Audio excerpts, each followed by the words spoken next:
had cool stories. He doesn't make your heart beat. Used to love his mystery, but now he's just exhausting. Another day spent just laying in his room, the stench of incense and some undelivered food.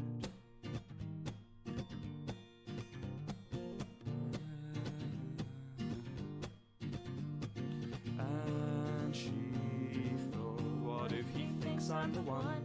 And I'll be forced to rot away with him and his obsessions with trivial things, like the amount of fucking love hearts I finished a text message with.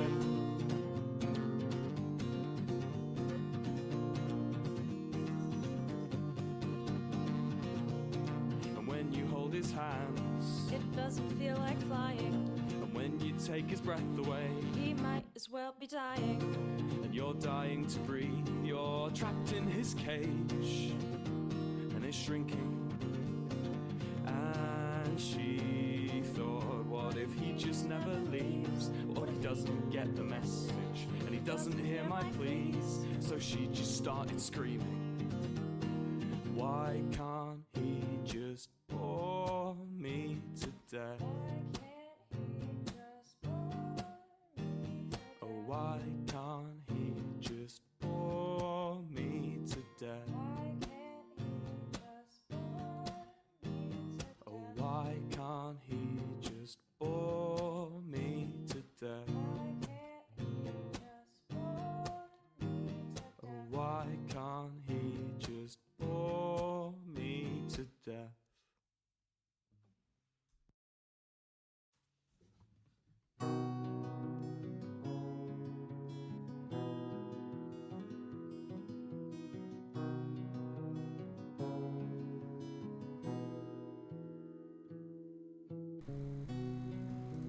Hi, friend.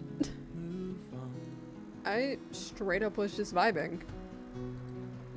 So I got really into that.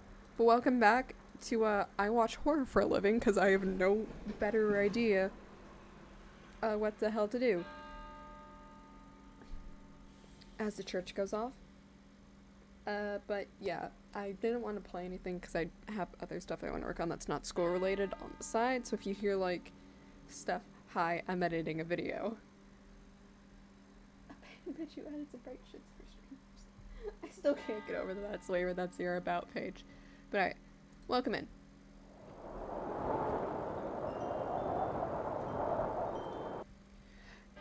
Yeah, also, quick, son of a bitch. Cool. It would not, okay, we have the murder and blood going on. Also, Wayward, yes, I know we were supposed to be working on something, but did we get distracted and I generally just want to pass after class? Yes.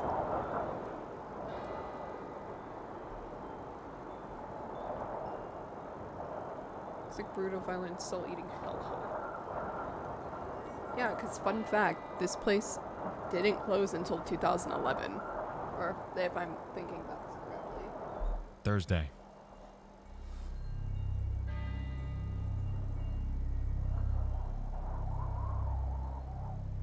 Wayne Kernican was stuck at home during an excruciatingly long winter. He was what his parents believed to be a problem child, experiencing nightmares, arguing with his 7 siblings, and getting in trouble at school. Once again, His parents' method of punishment wasn't the best. Having gone on record to state that his father beats him with hockey sticks, it was undeniable that their humble abode in suburban Connecticut was less of a place of refuge for him, and more of a cell that of honestly torment. seems like a hellhole. The phone rings in the kitchen, and his mom answers. It's from a school up north called Alon. Funny enough, The man on the phone says that Wayne should come right away, and that they'll have a private jet waiting for him at funny Danbury enough, Airport. when time with this was His open, I mom was old tells enough to him be not to enrolled. worry, and that it's I'm more of pretty an sure I was outdoor old enough camp to be type enrolled. thing that'll make him better.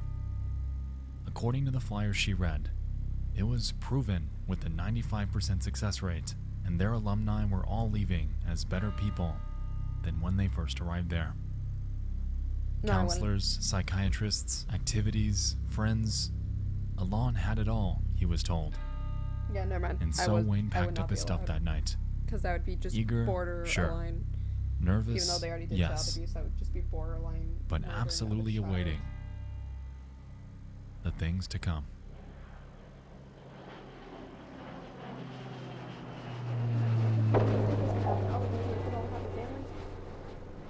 No. The plane touches down in Of course, Portland, it's Maine. in Portland. Two men greet him. After embarking for the school 30 minutes north in Poland, his escorts inquire on why he was So sent I'm there. like, I'm looking back at this video Drugs? and like, Nope. Court order? No. and I'm in So this. why the hell are you going? They joke.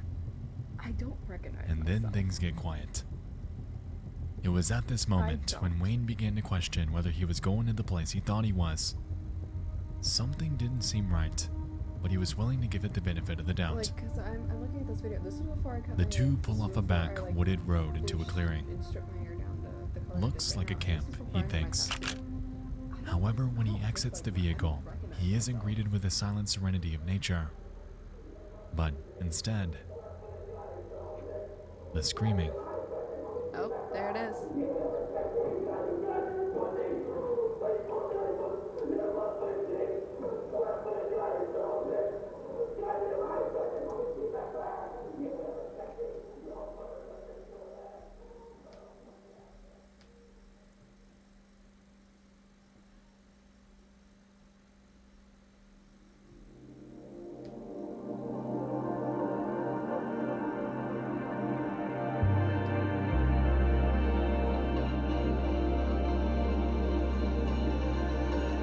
The 1970s were an interesting time. Across the United States, a rise in for-profit behavior modification facilities were in action. Now called the troubled teen or tough love industry, it seemed to be a money machine aimed at altering and stifling troublesome behavior in adolescents. This includes both The male exact and date is hard to females. gauge due to the widely varying nature of the names, motives, and specialties of each of these schools, but they were widespread and only became more so throughout the 80s. It's widely believed that the parental reception to the era's youth were the catalyst for facilities like this. Yeah, no Given shit. that this was the decade following the rise of the hippie subculture, Oh my authority God. was and had been challenged for years, Why is my resulting mic in a fucked? sort of panic among older generations. Resultingly, in early 1970, a psychiatrist named Gerald Davidson, alongside investor there we go, I David fixed the mic. Goldberg and a man named Joseph Ritchie, would band together to create a school named Elan, a private co-ed behavior modification program geared from grade 8 to beyond high school. Ritchie billed the facility as one that would correct bad behavior by teens without Okay, punishment, while painting himself as a genuine mentor that could help make that happen. No, he does not. Sitting on Spoiler. 33 acres of land off of Number 5 Road in Poland, Maine, Elan's main campus was highly secluded and a long shot from any outside civilization. With numerous facilities in place, the school was well equipped to handle a student body in the hundreds, and within the span of just 1 year, they'd eventually meet that metric. Numerous alumni, much like Wayne, have gone on record to state that their initial, outside impression of the school was that it was like a summer camp in the Maine woods. However, upon arrival, reality would paint a different picture. Allegedly, this is the not final a minutes of the summer trip camp. there were unforgettable, with Elan being shrouded down a long dirt road in the middle of the wilderness, and Yeah, made up it of was. rundown trailers and buildings, giving it a frightening feeling of dread. Furthermore, some have stated that once they exit the vehicle expecting a lively campground, they're instead faced with a sight much stranger. Some students were spotted wearing degrading signs, some shackled in handcuffs, some being yelled at, and bizarrely, everyone would just pretend it's normal. Welcome to psychological warfare with a break you At this down point, to nothing but it's an- been an noted that some emotional students skiing. attempt to flee. They weren't entirely were sure shot what the outside Elan if you school tried to was, flee. but it was clear to them that it wasn't good. These escape efforts were always futile though, as Also, Elan I'm stationed like guards really around the quiet, so I'm campus just, to like, chase literally and looking subdue at, like, all outliers these, that would like, attempt like, this. audio files. Considering how the school was marketed, touting itself as an altruistic institution genuinely concerned with helping troubled teenagers get better, it was clear from the outside that those claims were a reach. But just how That far is would they a take bad that? idea. Please just go What that most one students area. were unaware of Thank was you. that behind their back, a deal was made on their behalf. Of course it was. With nothing but a simple signature and payment, parents could sign their child's life over to Elan, which advertised itself as a positive, reaffirming center of growth. Mm-hmm. According to an excerpt from an early 2000s archive of their website, we can observe the vernacular they used to appeal to each parent. Dear parent, Admitting students year-round, average stay is 24 to 30 months. Classes are held during evening, are kept small, minimum 14, optional 10. It's a closed SAT site. parents were very aware of how lonely and confused you I don't trust anyone with like a must feel V as you sit down to read name this. now, as I'm one of those If people you're like who the has a parents of V. most of our students, you're faced with an adolescent whose But I just behavior don't. is I out of fucking control, don't. and you don't know why. Oh God, A youngster who's been given everything and is throwing it all away is difficult to understand, but you can see that this process is progressive. The most saddening part is knowing that your offspring is ruining his or her future. Your own pain is difficult, but your pain for your child is unbearable. By coming to Elan, you have come to a truly different school. We can't offer you miracles, but we can offer you hope. We know that your journey to this point has been painful. We hope Elan can change its course. On top of this, school staff were known to hand out flyers to parents while persuading them that their child just might be troubled. It's been noted that Joseph Ritchie was somewhat of a salesman.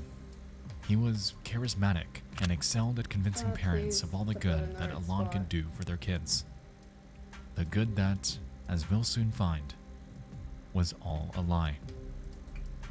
Bada bing, bada boom, what the I'd fuck like else to did let you it be known expect? that Wayne's Elan admission story was on the lighter side. For most of the other students, things were handled a bit more violently. Instead of a plane, school alumni have gone on record to state that they were transported by van. Reportedly, once your parents agreed to send you off to Elan and pay the $50,000 tuition fee, they designated time and date with Elan's so-called teen escort service. They wouldn't pick you up during the day, though. Instead, in the middle of the night when you're fast asleep, they would bust through your door and kidnap you. In years past, Elan staff have stated that since the child has no say in attending, their capture hinges on the element of surprise. According to a blog named Suzuki's Thoughts, the abduction process involves 2 men breaking into the teen's bedroom, physically subduing them, tying them up with plastic handcuffs, throwing them into a van, and then driving them to Poland, Maine, where they'd be handed over to the Elan school. Wait, they're plastic Such handcuffs? experiences often traumatize the teens who were abducted.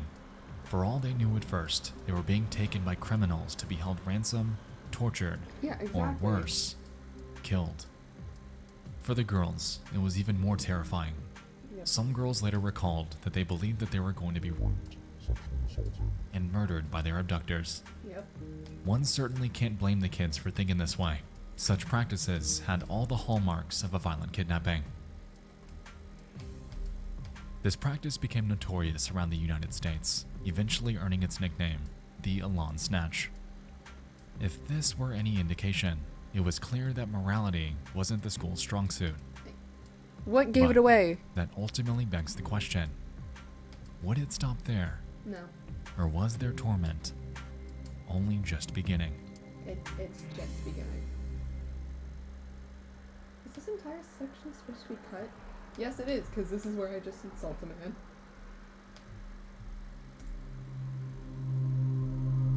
Day 1. Students would typically arrive to Elan during the early morning hours of the day. Due to the nature of their transport to campus, they were often known to resist their escorts.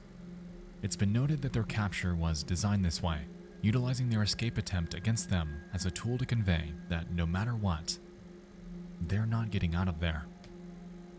And with this came the first steps of dehumanization, See that? They get instilling the feeling that their basic rights have been robbed of them, in turn making them feel like less of a student and more like a prisoner. This sentiment was taken even further when they're physically taken inside the school.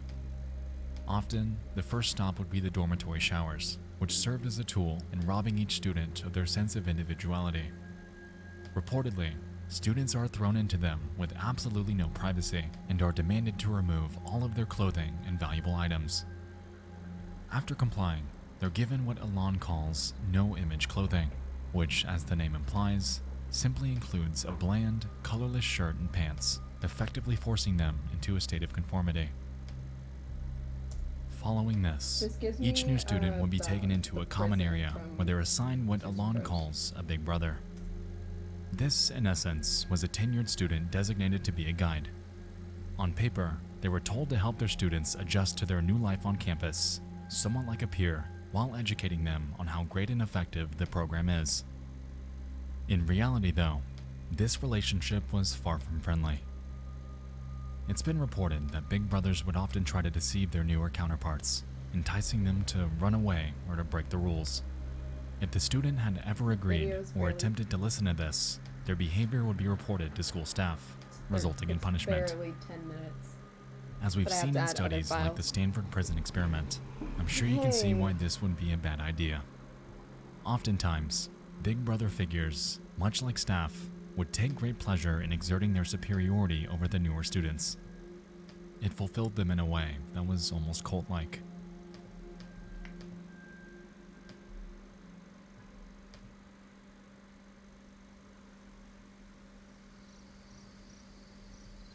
There it is.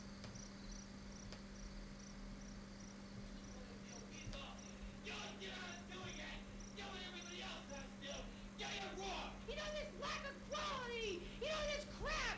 You know, just will not be tolerated! No, baby, you gotta think about getting a grip on it, man. You know, it's your responsibility. You gotta clean the bathroom this morning, man. Yeah, you should remember next time. You know, 'cause it's off the wall. You know, I guess you clean out the showers, too. You know, every one of them uses the showers. You know, just being irresponsible.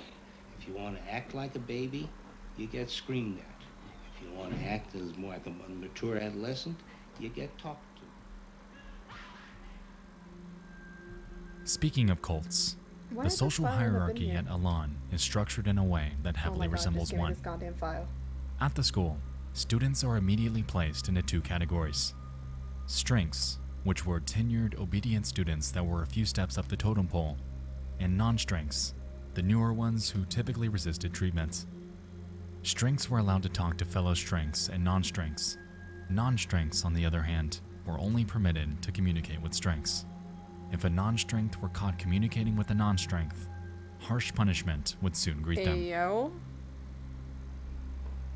That does not sound The right. Alon School, as we've established, thrives on the feeling of hopelessness. Throughout students' tenures there, they were forbidden to contact anyone from the outside world unless they've earned the privilege through good behavior and compliance.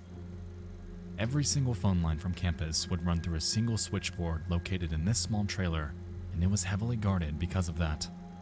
Good If sir. a student were to Adobe, gain the please. privilege of contacting their family, it's been reported that they're heavily monitored, only permitted to praise the school for all the good it's done to help them Again, during their time there. At this point, it's If a they cult. ever were to be caught telling the truth or revealing the atrocities that occur behind the scenes, they were quickly disconnected, reprimanded, and robbed of any future potential to use the phone lines Again, if I ever called again. my mom and I was like, hey, this place is a cult and the phone immediately goes dead, I feel like she would On not top of the notice. phone manipulation, every Alon resident was required to write what the school calls a guilt letter, God, which, as you hallelujah, might expect, finally saved is this an video explanation file, of how yes. great the Alon School is for them, all the great activities they do there, Comments none, and how that's well word. they're progressing through the program. These letters would be heavily scrutinized before being mailed out to their parents. Effectively, this tactic's goal was twofold: to allow Alon's facade to remain in place, and to entice their parents to spend more money on their treatment, in turn keeping them there even longer than they had ever planned to. In reality, students were helpless, being abused, Yeah. and, in most cases, verbally tortured at Yeah, the it pleasure of closed- the it Alon closed in School staff. 2011. It was clear And to the age range students was that they weren't 13 getting to away from 18 this anytime plus. soon. So even if And you, after even when you were realizing a legal this, adult, you their still minds would cannot often leave. pivot away from rebellion and towards compliance in hopes of powering through the program. This drove most of them to become somewhat brainwashed, Oh my god, there's people who actually ultimately explore the- stuck in a system that will do everything it possibly can to make their escape impossible. Holy shit, there's a video of someone actually exploring it, but I'm pretty sure they shot it with their phone vertically. I want to look at this first.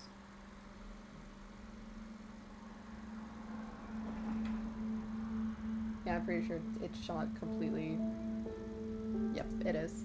As you might expect, the rules at the Elan school were immense, exerting nearly totalitarian control over But everything damn, that I happens. love how it says it's Joe permanently Ritchie's set of closed. It's like, rules, yeah, which he called I guilt, really hope was you would. gargantuan and needlessly What were meticulous. the rules at the As a Elan student at school? Elan, you would be expected to refrain from doing the following: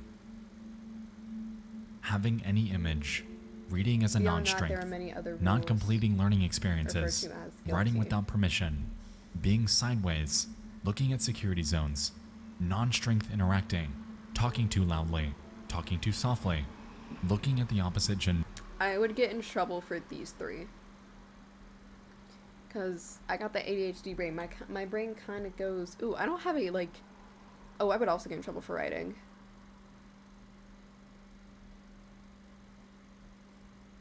I would probably also get in trouble for having an image. Being attracted to someone, Whoops. any physical contact, Whoops. looking out windows, Heyo. unauthorized drawing, Heyo. not listening to higher ranks, Eh. pretending to sleep at night, Why did the thinking subtitles of go running away? away, being in the bathroom for too long, wearing dark clothing, Shit. being manipulative, Shit. being lazy while working, Depends. listening to music, There it is. talking too much, There it is. showering for more than 3 minutes, There it is. not talking enough, There it is. making facial reactions to orders, Maybe. negative body language, pretending not to have guilt, oversleeping, There it is. undersleeping, Yep. smiling, Hmm. and the list goes on. Again. Why was this place opened for so long? Like, there's no way this should have, like, stayed open for as long as it did. And on. Because, like, this is just Clearly, these blatant rules torture. were not designed to be followed, Yeah. causing harsh penalizations to become commonplace. To help enforce these, individuals known as expediters were designated by the school to stand on watch with clipboards. Primarily, they were known to catch those that broke 3 rules. But again, this also doesn't work because if you have a vendetta against one person, they're fucked. Being attracted to members of the opposite gender, looking at the opposite gender, and making prolonged eye contact with anyone else. Okay, I spaced out a lot, so Since these three would expediters just snipe me. too were required to fill their clipboards with names and infractions at the risk.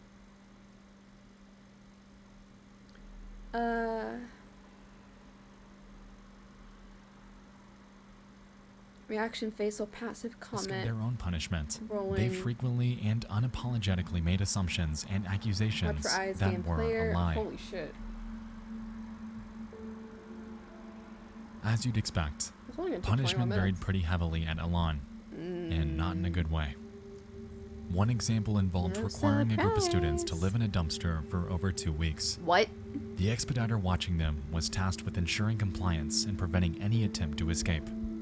If their subordinates acted out, however, the expediter on duty would be forced to live in the dumpster with them while being monitored by yet another who was up to the task. Jesus Christ. Another major tactic at Elan was humiliation. They figured that by breaking down their social barrier, forcing students Holy shit. My name is Con. I behave like an emotional cripple. I constantly seek people's attention and try to get them to prove that they care about me. I play games and constantly upside people's emotions in order to make myself feel special. Please confront me, because if I don't change this attitude, will always into extreme embarrassment. always of the scare and They could drive of them how to a scared and point lonely I of really total am. compliance. Jesus Christ. Those who tried to escape were often labeled as a split risk, and their punishment for doing so was confiscation of their shoelaces and the requirement to wear a bright yellow t-shirt and short pink shorts. The school figured that, without laces, their shoes were effectively useless, in turn preventing any ability to move any faster than a walk. A more extreme They can example tug of a off the split risk shoes. punishment is shown with this student. Instead of a t-shirt and shorts though, He was forced to wear a bright pink rabbit suit with cuffs around his legs. It's unclear if this is a repeat offender, but it raises the question as to how far Alon would actually go with this tactic. Pretty fucking far. Students that smiled at a place were punished by wearing dunce caps and reduced to work that the school calls shot down. These involved repetitious, dull tasks like mopping floors, scrubbing the insides of trash cans, and even cleaning toilets with just a single toothbrush for hours and hours on end. If you had to use the bathroom during shotdown, it's been noted that approval by sometimes 6 or more superiors was required before you were able. And even then, an escort had to watch you while you were in there. No. This, on top of a myriad of other degrading punishments like humiliating sign and diaper wearing, it's clear that Alon kept an iron grip on their daily operations. Their daily operations that took up most of the daily schedule, and those that were deceptively named by the Alon school themselves as their treatment. Again, using names that But don't I will humanize say, the person. all of these punishments are relatively tame compared to what we're about to talk about. Let's just say, if you pissed off a staff member, they could start something called a general meeting on you. And trust me, you wouldn't want one. It's not the worst, but it's not the best punishment. It's not. There seemed to be no standard for them. It's like the least They would worst just happen punishment, at but as long random, as you don't go into multiple pits, times you're each fine. day. Like, If again, staff this is were really annoyed fucked up, or but it's felt like, like it's targeting a not- specific student for some reason, No, they it's could pretty call a fucking general bad. meeting at any time. Once these words were uttered, everyone in the building would be required to gather in front of the student in whichever room they were in. "Get your feelings off," the administrator screams. And following this, each student in the room would begin screaming at and berating the student, firing off slurs and obscenities for nearly an hour long. No matter how much the student pled for everyone to stop, no matter how much they broke down, no matter how much they cried, general meetings would not end until the admin said so. And when it finally did, the victim would lie there, often crying and exhausted at the relentless abuse that they'd just endured. It's clear that general meetings aren't designed to reprimand. They're designed to completely break each and every student that's the subject of one. And with this, Which is we a can goal- effectively which is put a the goal of points the together school. that Alon was doing nothing more than running an operation that commanded total compliance. They want to break Any down their students self-thought until or they can sliver bend of their will. independence that students thought they had was gone. They were merely reduced to weapons. Yep. Weapons that, at a moment's notice, could just as easily be used against them. Yeah, because anyone in this circle that is spewing at this person can be this person, and they can just lose it on them. Class time, bitch. 7 p.m. That's to experience. Contrary to its focus on academia and outside marketing, school time within Alon was secondhand to the students' treatment. Typically, the time frame 8, for 9, learning 10. was 7 to 11 p.m., So but 7, sometimes could 8, run longer. 9, 10, 11. That's only 5 hours. As you might expect, there were no extracurriculars, no physical Well, education, I have no 5 I know, I have projects, 5 no minute legitimate classes. exams, nothing. But I'm assuming that like they don't Instead, give food, so this students is just were straight required to 5-hour grade classes. themselves on work that they were self-assigned with absolutely no direction. The structure of class typically Is involved this a school staff member just pure supervising a room full psychological of children. warfare torture? Each night of learning involved completing work out of freshman-level textbooks, which, unsurprisingly for a group of teenagers, would be immensely uneventful. Given that class time was after a long day full of verbal abuse, monotonous tasks, and a hierarchy system that does nothing but suffocate the lower classes, 'Cause- students dozing off and losing track of their work was expected. Because again, these are students Curiously, that are like school time too barely high was school regarded as a students. privilege at Alon. Joe Ritchie has gone on record to state that the class schedule itself was designed this way on purpose. Allegedly, he believes students were easier to control while There it sleep is. deprived, and utilized even this as a medium to work against them. By There it 11 is. p.m., if a student makes it through a night of work without issue, school hours then draw to a close. They're quickly released from class and escorted to their dorms, which were often in the form of uncomfortable, impersonal, Which military this style also bunk makes beds. me think that like they did not provide a heater or Sleep was known to be difficult, AC. as designated students named night owls were assigned to stand guard with flashlights.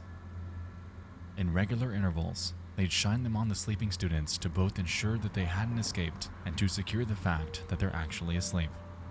A requirement that, as we can recall, was also in the list of Elan's rules.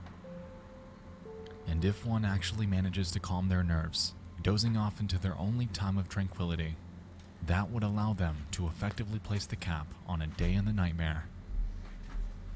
That is Elan. until it's shattered and you gotta do it all over again.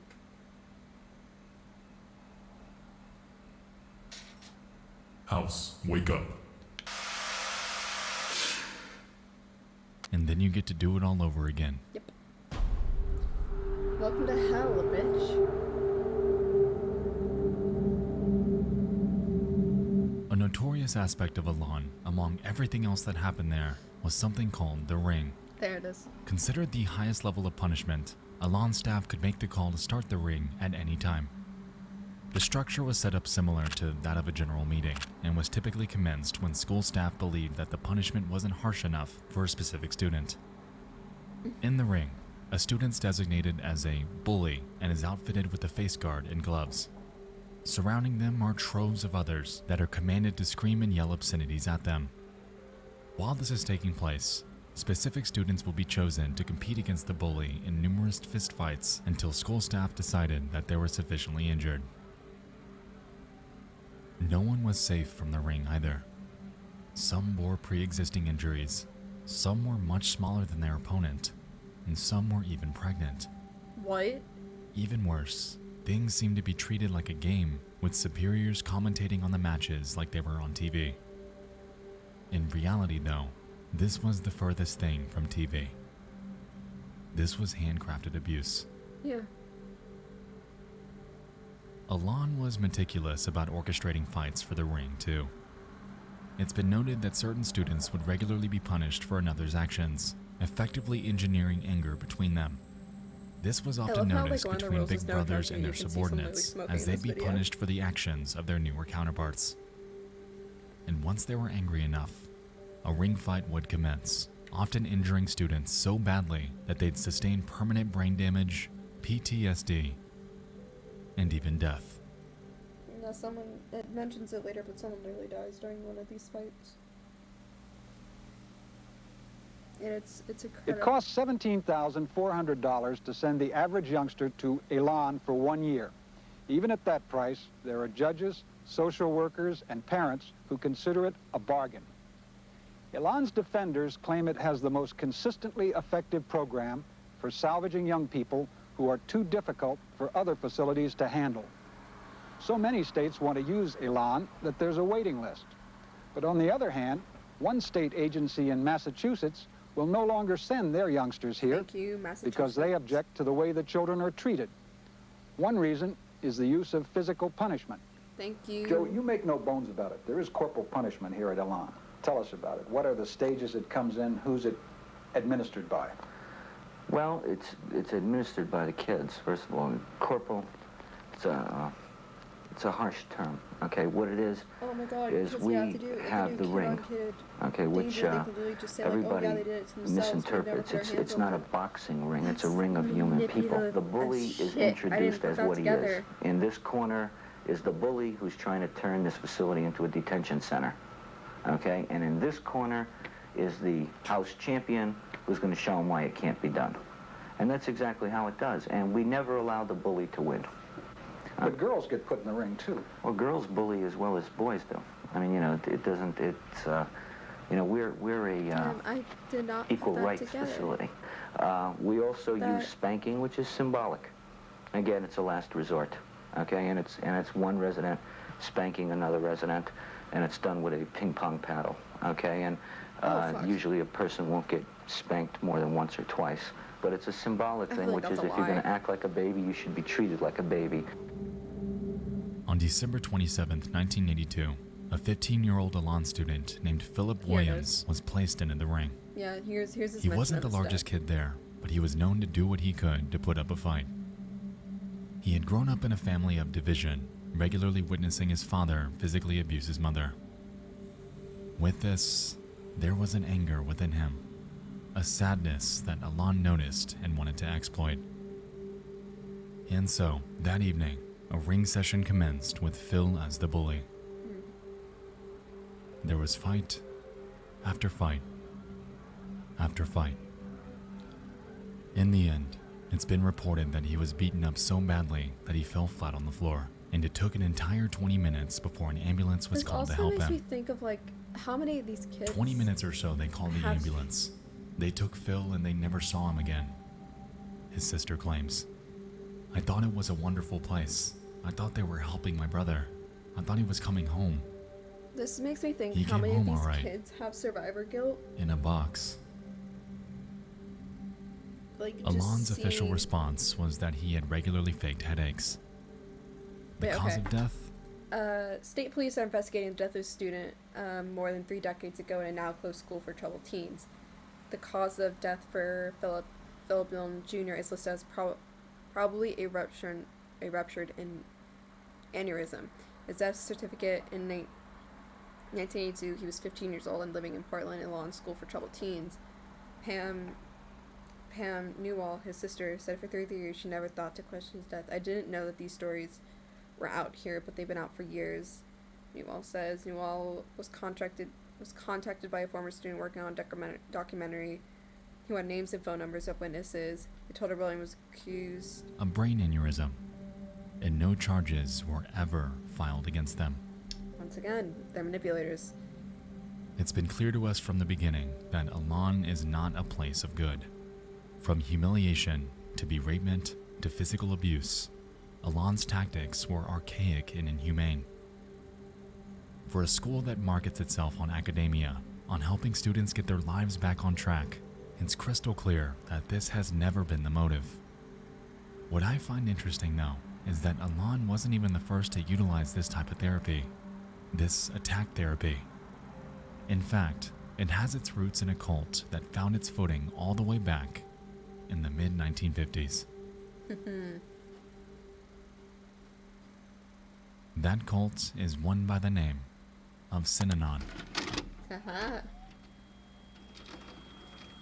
County with a warrant to investigate reports of child abuse. In recent years, Synanon began calling itself a religion. He's 52 years old. He's deaf in one ear. He's an egomaniac. But I forgot what one of the wisest persons that I've ever met in my life. He knows how to get people moving. He creates turbulence. Gentlemen, until further notice, no member of the California Department of Corrections is permitted on Synanon property unless he has the express permission of Charles Dieterich, Chairman, Synanon. In early 1958, a man by the name of Charles Dedrick Sr. would found the group in Santa Monica, California. It was intended to be a drug rehabilitation program aimed at delinquents. However, in the years that followed, it appeared to stray from that mission entirely. The distinguishing form of therapy employed by Synanon was something called the game, which in today's terms is more commonly known as attack therapy. No. The focus of the game was to break down the social construct of an individual's mind by first allowing them to open up about themselves before commencing an aggressive beratement session, much like we discussed earlier with general meetings. The primary Holy goal shit, it's was to raining. recreate someone's personality and sense of self by completely demolishing everything they know about themselves before rebuilding them as a newer, subjectively better person. It hinged on Speaking of this, let me actually clear my thoughts. This is why a lot of people, when they know they're going somewhere, say conversion therapy, if you are ever being sent to somewhere, because these things can still be available, do not tell them anything. Do not tell them jack shit, because they could as well as do this. This, if if you like ever know if people are like questioning you, don't say anything. I just like turn the thing to my mic. Also, don't take anything from them. Like, don't take food, water, anything. Because again, it could always just be used as evidence. On the brink of legality while being entirely immoral. And, unsurprisingly, by 1991, the cult would disband due to criminal convictions that caught up to many of their members. The founder also died just 6 years later, leaving behind a dark legacy that, to this day, is known as one of the most dangerous and violent cults that America has ever seen. This is, of course, the abridged history. To be honest with you, I could make an entire hour-long video on the operations and practices of Synanon, but that's a story for another day. If there's one takeaway tonight though, it's that it unknowingly served as an inspiration and blueprint for other institutions to follow. One of those being Elan, and by utilizing similar practices, they appeared to carry the torch that Synanon was forced to abandon. They knew they had to keep up appearances too, thriving off an immaculate public image spearheaded by the charisma of Joe Ritchie. Before the age of the internet, admittedly this was easier to do. Television documentaries like NBC's For the Child's Own Good were seemingly the only inside look that the public was allowed to gain. However, even they failed to convey the true extent of what happened there. The hush-hush foundation that Elan was built upon initially seemed to be unbreakable. However, due to a rise in public attention that would soon find its way there, it was becoming increasingly apparent that the cracks beneath that very foundation were merely beginning to form.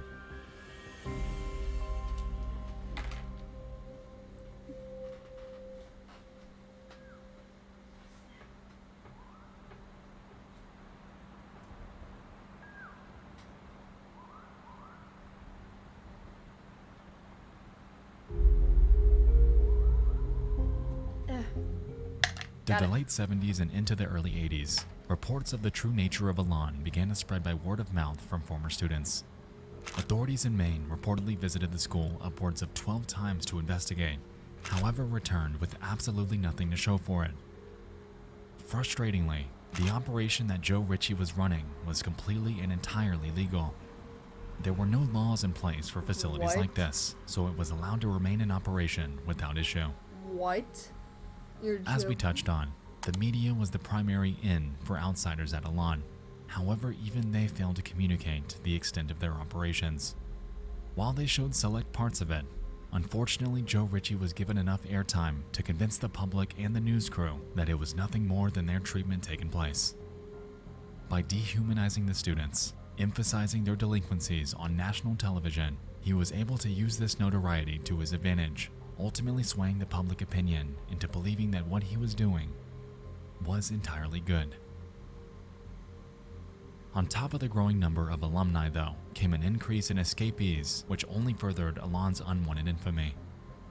Over the years, 3 students, a 16-year-old unidentified individual, a 15-year-old Brad Glickman, and a 17-year-old Don Birnbaum would all escape successfully, however would meet wildly differing fates. I don't think any of them lived. It's been reported that he ran over 15 miles through the wilderness in the middle of the night. He was eventually caught by an officer, Max Ashburn, and after hearing the boy's story and observing his physical condition, he helped him return home. I think he's the only one that ever made it home. For Brad Glickman, he was shot. Oh, never mind. In 1990, after escaping Elan's search parties, he made his way to a house in a small town. Authorities believed that he had a connection to the girl that lived there. However, the homeowner opened fire, ultimately killing him. Yep. And for Dawn Birnbaum, she too had escaped the clutches of Elan, eventually finding a trucker named James Cruz who was willing to take her home. A few hours down the road though, Birnbaum would find that Cruz's true intentions weren't quite so virtuous. As it turned out, he sexually assaulted her on the side of the highway before strangling and abandoning her body between routes 26 and 550 in Pennsylvania. She was discovered by another motorist with a yellow rope tied around her neck and without clothes from the waist down. And from her corpse were tire tracks resembling that of a semi-trailer. Since This might be the most fucked up way I will ever say something. But I am happy that they are at peace finally and no longer have to deal with this. But I am incredibly it's fucked knowing this, and I'm so sad that their families Since probably Birnbaum have had to crossed find out. state lines, an FBI investigation was commenced for her, and after cross-checking with numerous similar cases that have happened in the area, the truck belonging to James Cruz was deemed as the culprit. Upon catching up to him and searching his vehicle, authorities were able to find but a single blonde hair that belonged to Birnbaum, effectively leading to his arrest. Much to the school's displeasure, these cases successfully gained ample attention. How's your day going? How's everything Joe going? Ritchie resultingly paid off numerous judges and journalists in hopes of drowning out the negative press. However, outsiders were beginning to catch on that these students were running for a reason. But why? I don't know.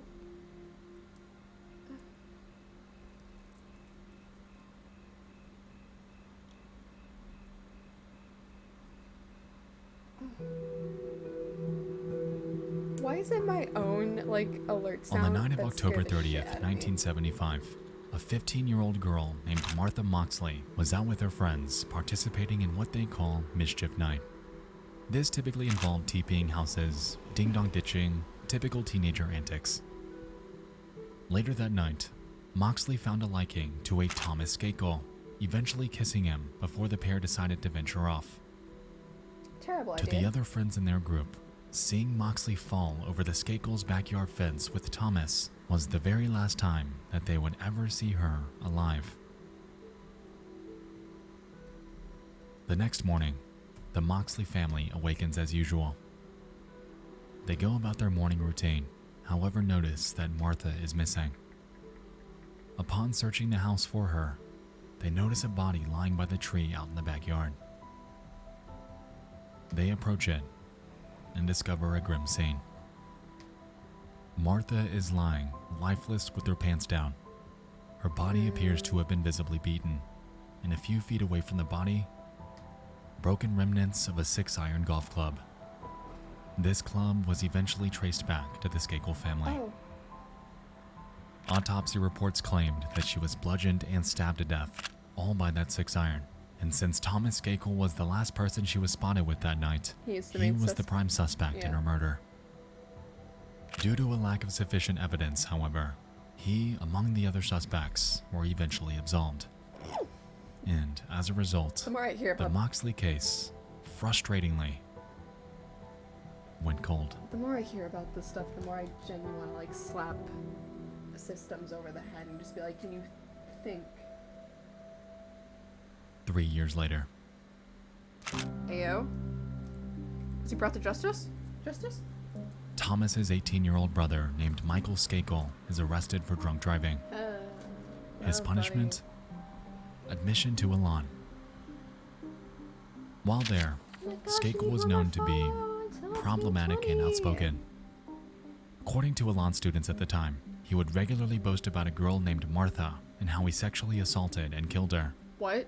One student named Gregory Coleman recalls this vividly, recounting how Michael had gone on record to state that, "I'm going to get away with murder. If you say I'm that, a Kennedy." The Kennedy reference was alluding to his relation to Robert F. Kennedy, something that would prove pivotal in launching his eventual trial to the national spotlight. At the time of his confession, though, nobody could do anything about it. Given the overbearing nature of the rules set at school, any student that tried to tell someone about this was quickly reprimanded. It would take an entire 22 years before Skakel's actions would reach the public eye. In January of 2000, he was arrested and charged with the murder of Martha Moxley. Thank And God. due to his relation to the Kennedys, it was a case that commanded the airwaves. Since Skakel's primary vehicle of bragging about his crimes was Elan, this, by proxy, had also thrust the school into the national spotlight. Dozens of students took the stand, exposing the callousness that occurred there. Oh, I was about to please The tell me he did not humiliation, plead for the insanity. general meetings, the beatings, the ring, the deaths, all of it was brought into the public eye. Realizing this, Joe Ritchie did everything he possibly could to keep discussion about his operation to a minimum. He eventually took the stand, downplaying any mention of Elan, touting its high success rate, and doing everything he possibly could to divert the attention back to Skakel and I hate Skakel how only. the tortures isn't quotation. But this was only marginally effective, as this was in the 2000s. An interconnected era of information catalyzed by a little something called the internet. Yep. Michael Skakel was eventually found guilty of the murder and was sentenced to 20 years to life in prison. After serving just 11 years behind bars, he was granted a new trial in 2013, in which he was let go after posting a $1.2 million bond. That's Today, 2 years after school closed. he walks a free man. But back then, the cat was out of the bag.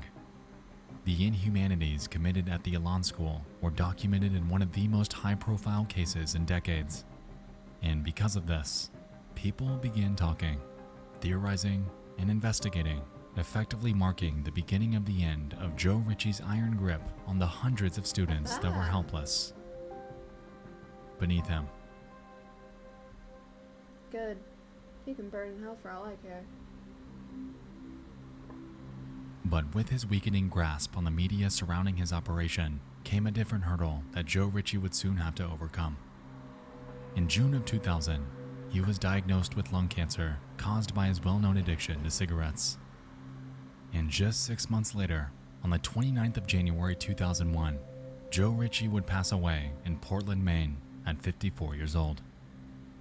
As a result, his second wife, Sharon Terry, would take over operations at Elan. Oh, no. It was clear, though, that due to the increased publicity among the rising alumni testimonies, the idea of Terry having a lot of PR work on her plate was putting it lightly. Throughout the years, numerous changes would be put in place in response to outside criticism of the Elan School. Oh? For instance, the ring was eventually forbidden from being used as punishment. God. And while this was substantially a good thing, the other cruelties would remain. What Sharon Terry was unaware of, though, was that due to the rapid rise in technology, namely the internet, even her reign over Elan would soon meet its demise. Yeah, because people are smart and they can hide devices.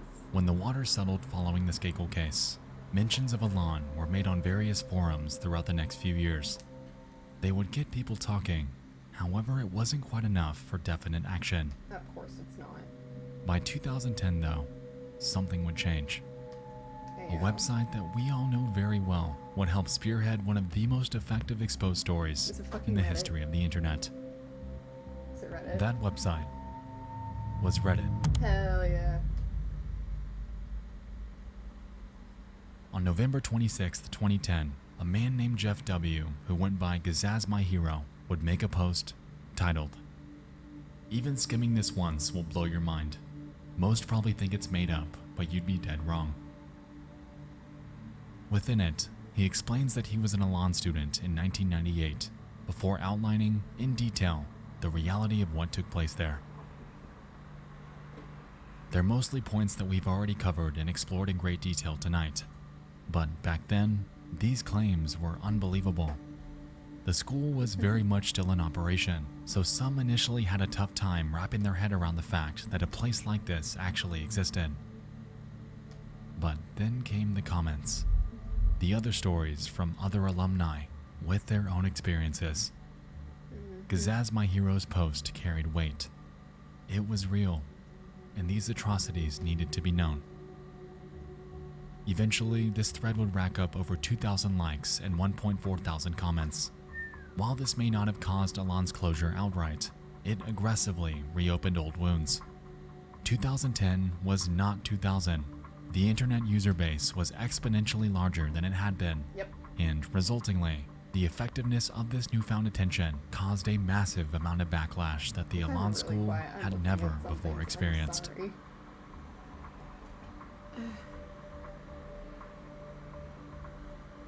4 months later, on the 23rd of March 2011, the Elan School announced that it would soon be shutting down. Sharon Terry blamed the call on what they deemed to be libelous remarks made about them online. The school has been the target of harsh and false attacks spread over the internet with the avowed purpose of forcing the school to close. The school, unfortunately, has been unable to survive the damage. Good. Let it burn. And on the 1st of April 2011, the Elan School would close its doors for one final time. Thank God, thank you. Officially, they blamed it on declining student numbers in hopes of diverting the attention away from the actual cause. But on the outside, everyone knew the real reason.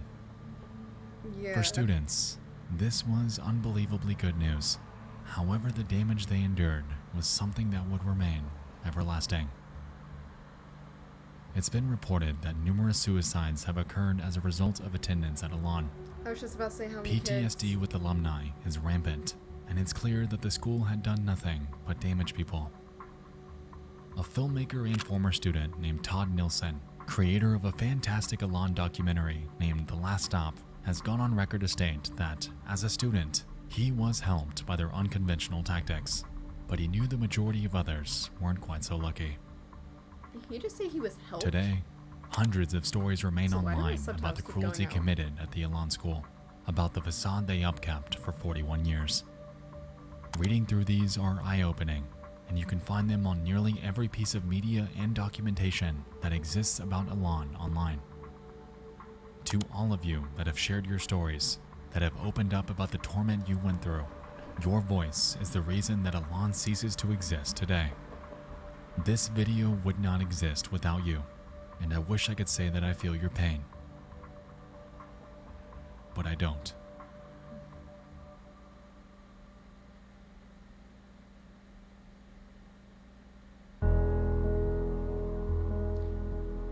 As I want to see this place burn. Not condoning it, please don't do it, but I would. While there are and have been other facilities like this throughout history, those are another story for another time. The legacy that Elan left behind is a dark one. Knowing the true history of what occurred off Number 5 Road is haunting. And no matter if it forever stands physically, the psychological destruction that it left behind will very unfortunately forever remain.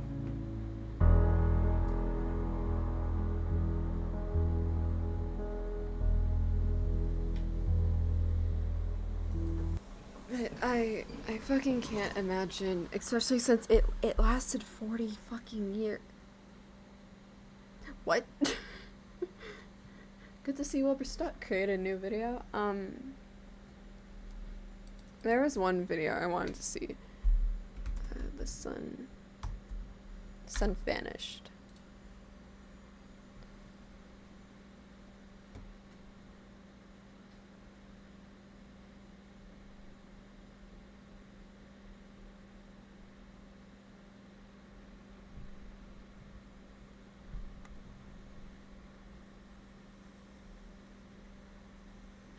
Yeah, because I was reminded of this yesterday, because I was going through my old Twitter, because I was deactivating it, because I don't use it. It was just my personal one, and I was like, alright, I might as well, and then I was like, who am I following? The what? Oh.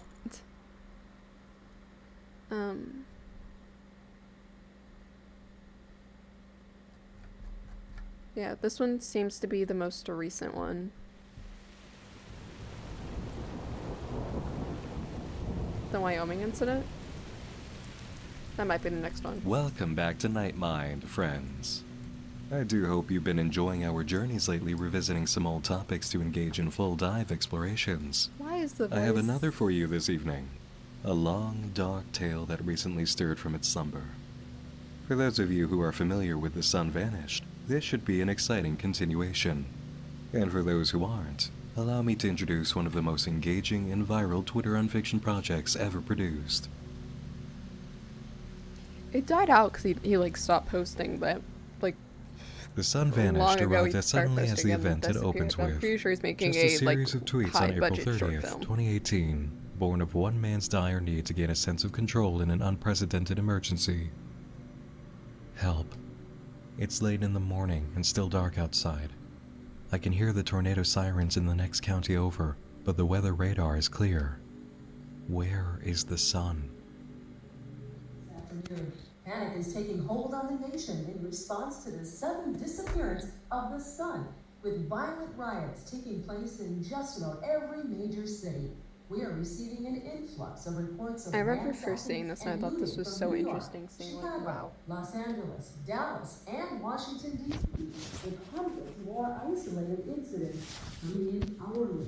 The president made a public statement this morning urging people to remain calm and stay in their homes. Meanwhile, experts are claiming this phenomenon to be an event similar to New England's Dark Day in 1780. Then I started making the joke of like, how does this man still has his phone working?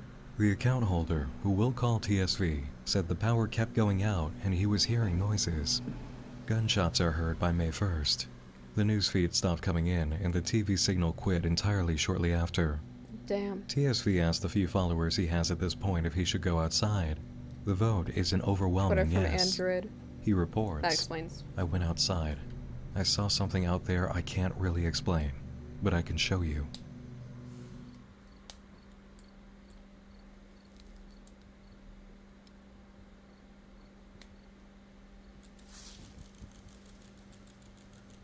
What the? It sounds like the clickers from The Last of Us. TSV tells us he looked for stars or planets, but the sky was pitch black. All he could see was the red light flashing in the woods. May 2nd marks day 3. Still no sign of daylight. It is getting colder. A person just ran by on my street. 2 of the same flashing lights I saw yesterday were following him. They were gone by the time I got my phone out to record. On May 3rd, a new message comes, accompanied by video. Something just flew over my house.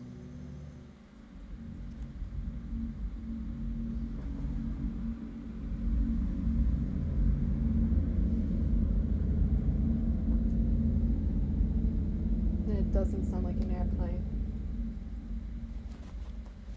I couldn't see it, too dark outside, but a wave of heat just came over me. Feels like the temperature increased by like 10 or 15 degrees. TSV manages to reach out to someone he knows at last and gets a response. It's his friend Danyan asking if he's alive. TSV responds and says that he's at home. Danyan is a 2 days drive away, but says he'll head over. After this, TSV reports in again. Now we have another problem.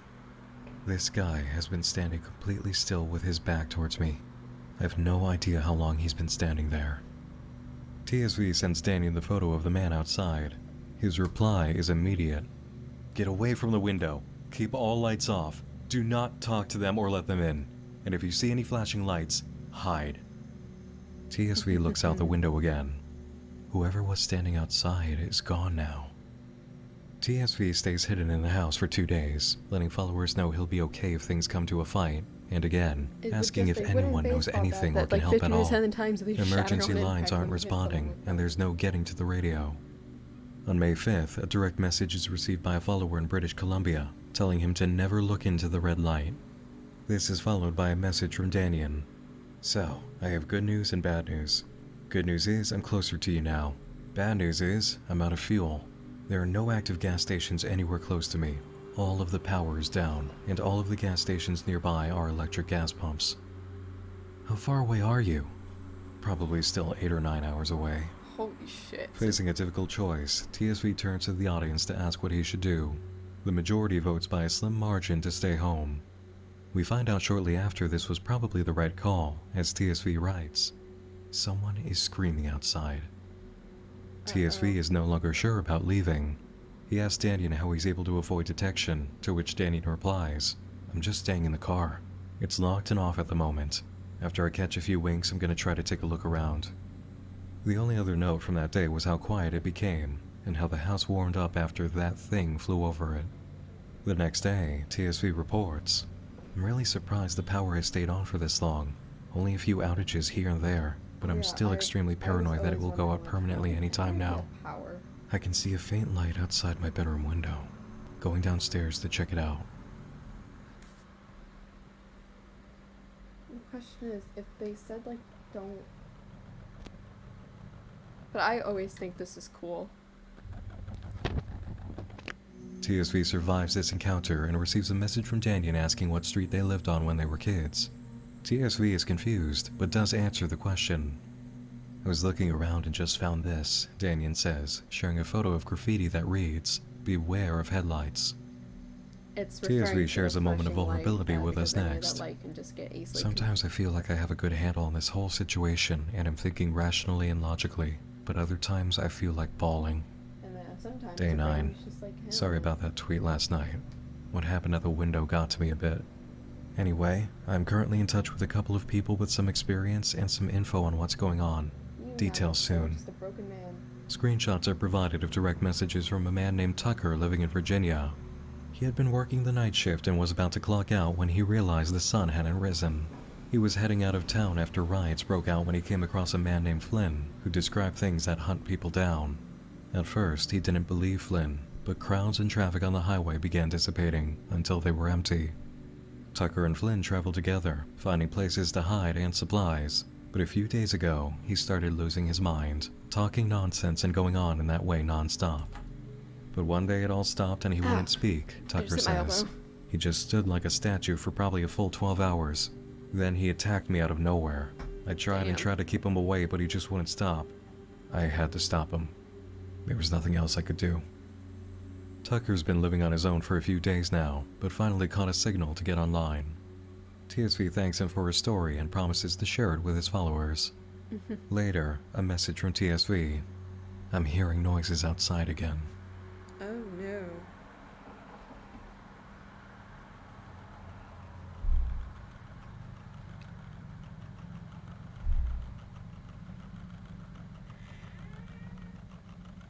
I was about to say, it looks like it's right outside. Or like it's in his 7 house. hours later, TSV says, it's finally gone. I think I'm safe now. I have no idea how, but the front door is unlocked and wide open. The alarm never came on either. I guess it got reset during one of the blackouts. Yeah, I was about to say. Some good news for once. Danyan is back. Before you all ask, he seems to be in his right mind. That light looks like I need to get serious about securing my house. That's We weird. receive photos of simple security measures, cups stacked outside a door and hanging cans.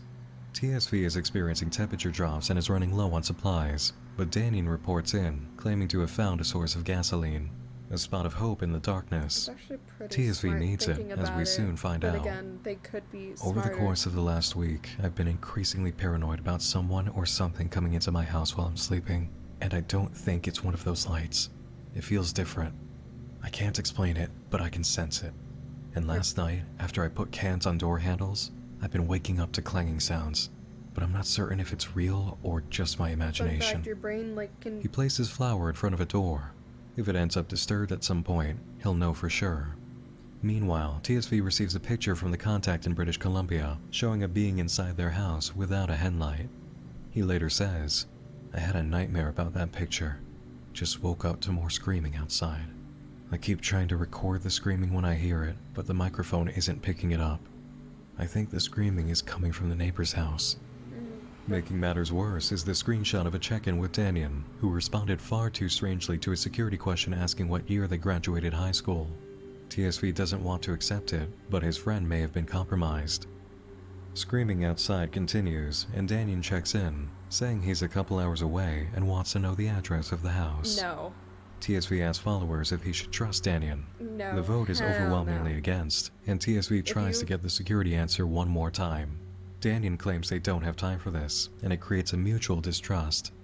The only personal contact TSV had has now been severed, and after managing to get some sleep, he wakes up to a mess of flour in front of the door. It's time to run. His first stop is a neighbor's house, where he heard screaming. There's no one here now, but there is fresh food and water. Former survivors also left a note listing what they know about the enemy. And despite their current distrust, Danyan sends a message, telling TSV to stay low and get out of sight, if he's still himself. The following day, whatever flew over the first house returns, and it stays in position. Uh-oh. This thing is making sounds I've never heard before. The vibrations are shaking Oh, the I never house. light in the photo, but now you can see the TSV shit. locks himself in the bathroom, where there's no window, and tries to sleep. He wakes up to a blue light spilling under the door. I just heard yelling, but this time it sounded like the person was in agony. It's just quiet I now. would've just. The blue light is still here. I feel like I wouldn't be able to handle When it this. finally disappears, the audience is given a choice. leave the bathroom, or stay a bit longer. The choice to leave prevails, and TSV says he's trying his best to stay calm as he types, but he thinks he saw a body in the middle of the street. Several developments occur while TSV camps out. He discovers a diary from a survivor who got careless and looked into the red light. They reported feeling empty inside and claim that the son came back. The contact from Virginia, Tucker, reports in, informing followers that he's alive and tells TSV to avoid the blue light. He witnessed someone running away, and when the blue light shined on them, well, it wasn't pretty. The body in the street disappears, and the water from the house TSV hides in turns dark. He's got enough clean water saved up to avoid drinking the contaminated water, though. Also, there's Days later, we receive person. this. I forgot her account, but she's Guys, someone is at the window. it was tied to Tucker.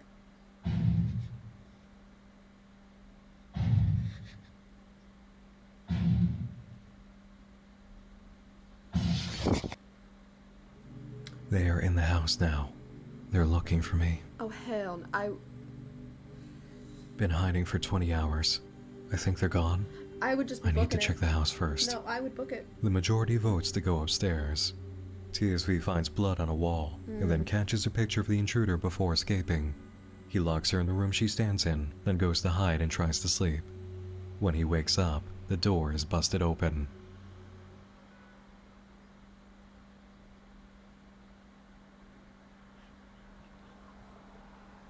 Hell no.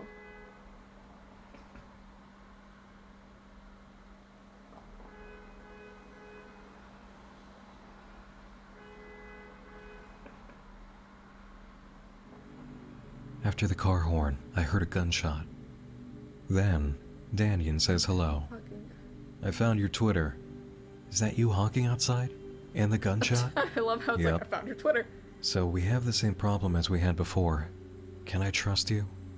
At your 11th birthday party, I gave you a Batman Lego set. Is that good enough? Grab your stuff. Let's go. Yeah, that would be good enough for me. Weeks pass without word from TSV. When he does come back, he explains that Daniel drove them far out into the woods, where they set up a camp. They weren't in the range of cell towers for a while, so checking in wasn't possible. Daniel isn't a fan of TSV broadcasting their situation to the internet, but TSV argues that they have a chance to reach people who might be in the same situation. When a storm rolled in, they caught sight of this. Oh god, it's moving now. On July 12th, Daniel takes the car to go find more fuel, but the next day, he's still gone. Days go by without his return, and a new flickering enemy approaches the tent. TSV asks the audience what to do, and they instruct him to leave. Why? He follows the new enemy to a field of crops, which were 6 to 7 feet high. The entity was taller. TSV goes silent and does not return for 2.5 months. When he does, he says, I don't have much time, extremely low battery, but there's a car close by, I can see it. From what I can tell, the car door is open and dinging, meaning the keys are still in the ignition. Oh god, it's warm here. This is a hot spot, but it's my one ticket to getting my phone charged and getting away from here. Alright, I'm not in a cold spot yet, but where I am will do for now. The ships have certain identifiable flight patterns. You can tell where they tread often by the temperature of the area, hot spots. Where they don't go as often is much more safe, cold spots. After I powered off my phone to save the last little bit of battery juice, some followers of the Twitter account figured out where I was and came to rescue me. They brought me to their shelter and had food and clean water, so I decided to live with them for about 2 months. Yeah. Then I think the flight patterns changed, and we got found out. And they didn't make it. That's why I've had to learn how to evade the ships on my own for the last few weeks or so. Damn, that survivor guilt. There's something that I've been avoiding talking about. When Daniel left, he said he would come back, but he never did. He basically left me for dead out there in the woods. I didn't really say anything here, but I was so angry at him. I couldn't believe I trusted him. But when I turned my phone back on, I got a flood of texts from him. Daniel apparently tried to call TSV, but the calls never came through. He apologized for the way he acted and how he left him there, that he was scared and didn't know what to do. Because of what he knew, he got in trouble with some people who threatened to kill him if he didn't tell them what they wanted to know. He wishes for the way things were, the simpler times, before they moved away from each other, and leaves a set of coordinates for TSV to meet him, if both of them are still alive. There's something else that I haven't told you all, TSV says. I neglected to mention it because I had no idea what I saw or heard, but now I have actual proof. About a month ago, I saw one of the ships flying nearby, and after a loud noise, it suddenly exploded and then came crashing down. Honestly, at the time, I thought I was hallucinating or something, Okay, so but that's now I'm development, fairly certain like I the wasn't. Probably like the main ship's sound.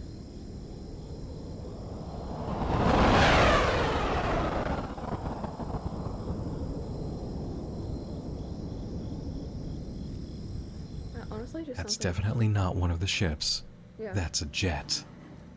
TSV sets off for the coordinates, seemingly emboldened by the knowledge that people are fighting back, but goes silent for over a month.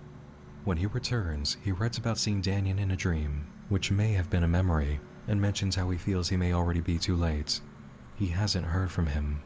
Something feels off, but he can't place why. That's when his followers tell him he's been gone for a month. TSV believes it's only been a week. I don't remember how I got here, he writes, not noticing an extra letter in his statement. A few days pass and Tucker comes online, trying to get through to him. Something is keeping me here, he says. I try to leave, but I just come right back. I don't know what to do. Through circumstances that we aren't shown, TSV manages to break the spell, though he does provide a very strange photo, showing a light in the sky and what looks like another ship. Was he being held by an automated alien craft? There's no time to theorize. TSV continues on to Danyan's coordinates, a long journey that takes him through the city. He manages to scavenge for supplies and gets lucky, but narrowly escapes an ambush of possessed people who break his arm as he gets into the car. The instructions of his followers help him treat the injury, and through the changing of winter into spring, TSV journeys on, headed to the coordinates. And when he arrives, there's nothing. He waits, but receives no contact. What's more, his broken arm isn't any better. My veins surrounding the broken part are swelling and getting darker, Never mind, I do remember guess. this. I probably just never saw how his TSV arm leaves the scene, and then shares a photo. It's his arm. This car has been following me for the past 10 minutes. Danyan sends a message. Pull over. We just want to talk. This Hell. isn't Danyan, but he is safe. Please pull over and let us talk to you. I was expecting a bunch of looters. Of course, they still had firearms, but they were very civilized. There was a man and a woman among the group. They seemed to be the ones in charge. They were using Danyan to get to me, against his will. That's why he discouraged me from tweeting, and why he left. They said they want my help, but why not contact me directly? I asked about Danyan, and they just kept repeating, he's safe, he's safe. They want my account. They consider it valuable for reasons they won't tell me. I said I'd consider if they told me why. They wouldn't budge, said that if the info is leaked in the wrong way it will, and I quote, ruin our chances of survival. The conflict must have ended somewhat peacefully, allowing TSV to leave with his phone and the account access. Days later, the group holding Danyan asks how much of the contaminated water TSV has consumed. They explain that it works like mercury or lead poisoning, but it's not just a neurological agent. There is another mystery at play here, even as TSV deals with the knowledge that he's been poisoned. On May 12th, he tweeted, another photo showed up in the Remember album, showing a scene in winter from the time of sunlight. The Remember album is a curiosity that appeared on December 1st, 2018, in the midst of TSV's mental spiral at the water's edge. These were taken 4 years ago. For some reason, they were in an album called Remember. Originally, there were 3 photos, but a new one appeared on January 21st, 2019, and now a 5th has materialized. I remember commenting. But about how is this possible? TSV doesn't even remember taking at least one of them. We have an alien invasion occurring that's blotted out the sun, photos and the in the arrival Remember of new than photos there from a was? world in which the sun persists. This is definitely of importance, but in the absence of other evidence, we're unable to determine any meaning. Let's keep these photos in mind for later. TSV falls silent from May of 2019 until November. When he returns, it's with a major downturn in his mindset. I'm not strong enough. I can't help them. I can't save them. I can't save anyone, not even myself. I've been thinking for a long time. Would it even make a difference if I hadn't gone after Danyan? Do the choices I make even fucking matter? Why even use this account? What is the point in tweeting to the void when there's nobody left? It is so quiet now. But the irony is, my head isn't quiet. It's like all of the weight of the world got crammed into my brain. They won't stop whispering in my head. I think the accident with my arm, I think it opened up something inside me. All my veins look like this. I feel like I have a fever.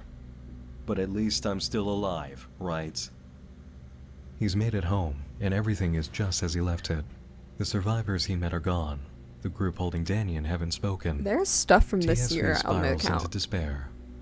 Updates become sporadic, and in March of 2020, he says, Danyan is here. He's in the room with me. Look. He's standing behind me. Look. His hand. His hand is completely fucked. There's a random dot right here. I think I also commented on He's this. standing behind me. I can see him in the mirror. Why can't you see? Listen, listen, listen, listen, listen, listen, listen. The madness soon breaks, if only for a moment, and then he relapses as Tucker speaks. As contamination continues, it's not just repeating words and phrases. You start repeating past trauma, too. There's a space between the words. TSV calms down long enough to share screenshots from a group chat with other survivor Twitter accounts, which reveals a deeper horror. One of them, Nat, the lost son, has been taken over by the same group who captured Danyan, and their purpose is revealed.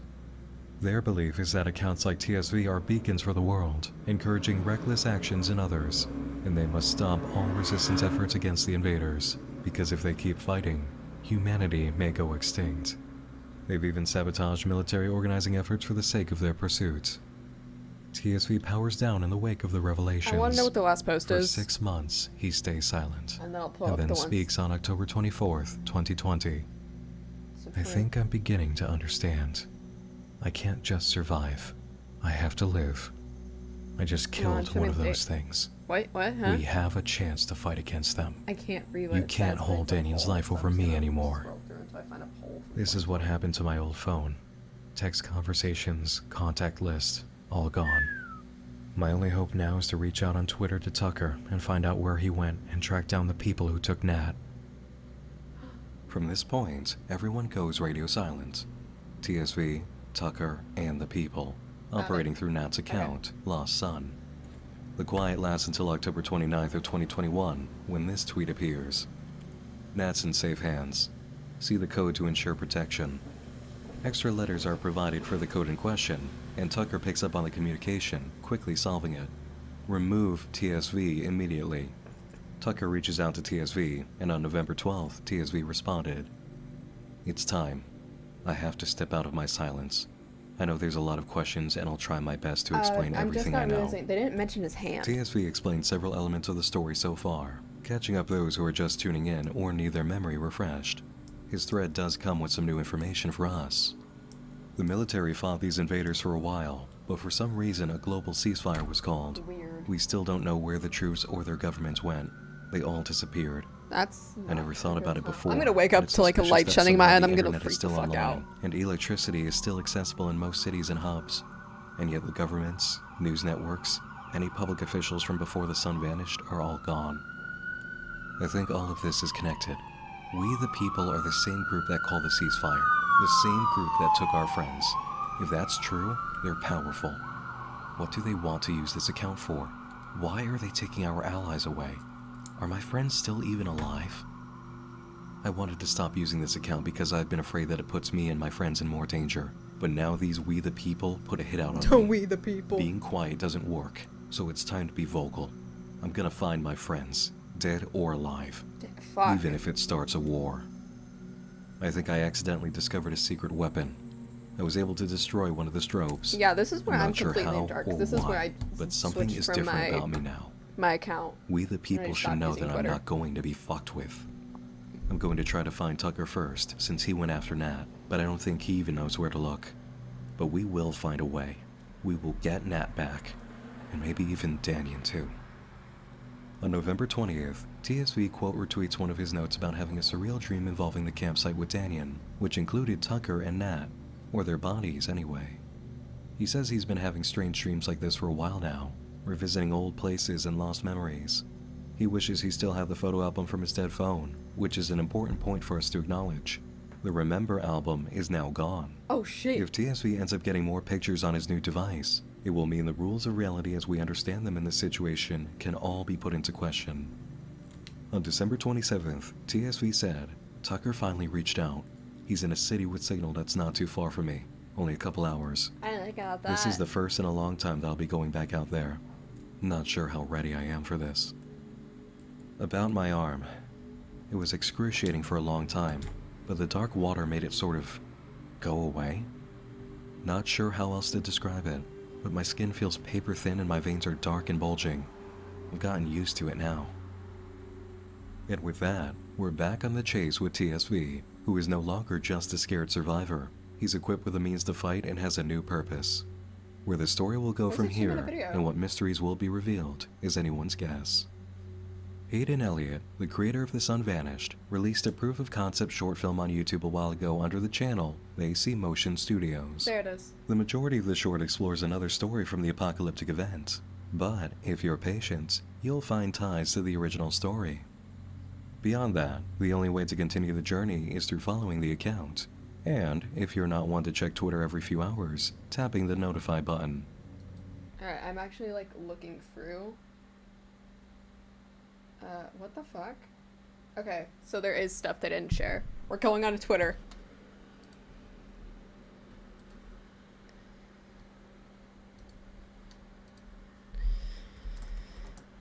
Oh, hello, that's a cat!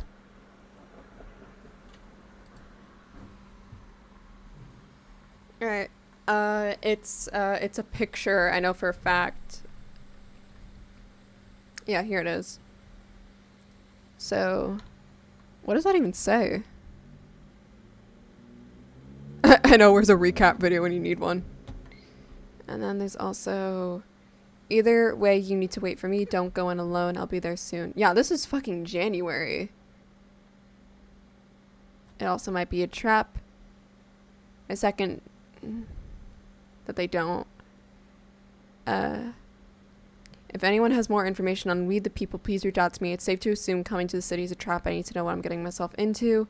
We the People seem to refer to the American Constitution, so perhaps it's freedom fighters. If they're fighting for freedom, I'm not sure they're doing in the center of an area surrounded by those things. It's honestly a little disturbing.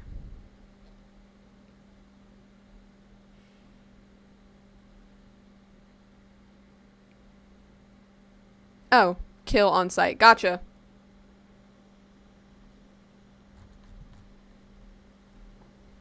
I'm stuck at a roadblock on the highway. Tucker couldn't have known since he didn't come from this direction. I can't afford to lose his car or stuff I can't carry with me. Hard to tell. It's dark out here. I haven't seen what's behind it. That worries me. Yes, of course, I have light. I shouldn't attract too much attention to myself. I've even taped my car headlights to the bare minimum brightness. I've always wondered about this. Like, can't they see the headlight? What the fuck? Huh. Even knows who or what could be watching. I don't think I'm alone out here.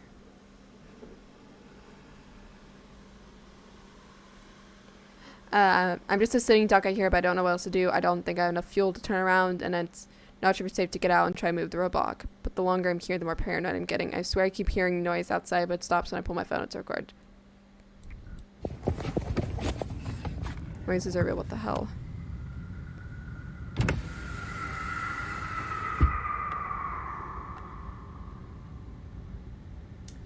That's kind of fucky-wucky to hear.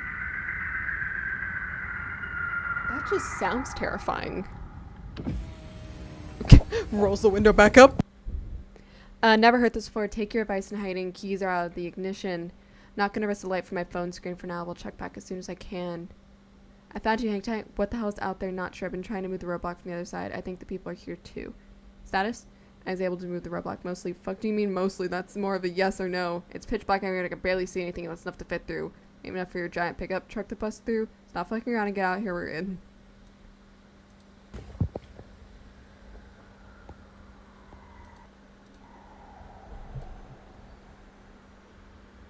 Where the fuck is my brightness button?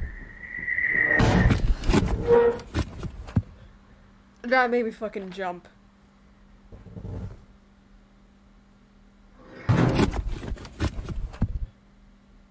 Holy shit, that made me jump.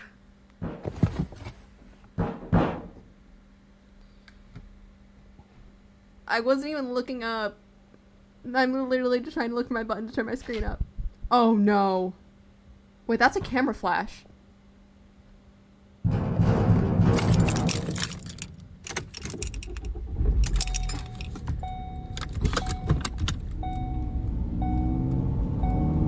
Yeah, because the flickering ones would have been repetitive. That's something in the car. Turn this down for the sake of my ears. The fact that I don't want to fucking jump anymore. Tucker and I are together now, moving through the city, staying low and avoiding unwanted attention, but something doesn't feel right about this place. Tucker's getting more and more anxious every time we travel through the streets out in the open. I can't say I disagree. What choice do we have? It says, I have some information. I know how to get you now. If you're interested, I'll stay in touch. Stay vigilant. Your informant. Obviously, it's a trap, but Tucker believes it's our only option. Go to the informant, find your way out. And that's probably gonna fucking die. But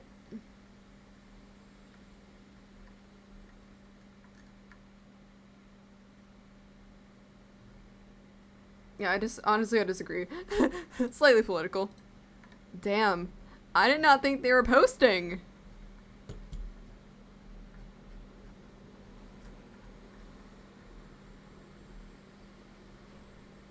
Also, where's the hand photo that they didn't show? Yeah, here it is. It's all bony and fucked. Say sorry. He's dead.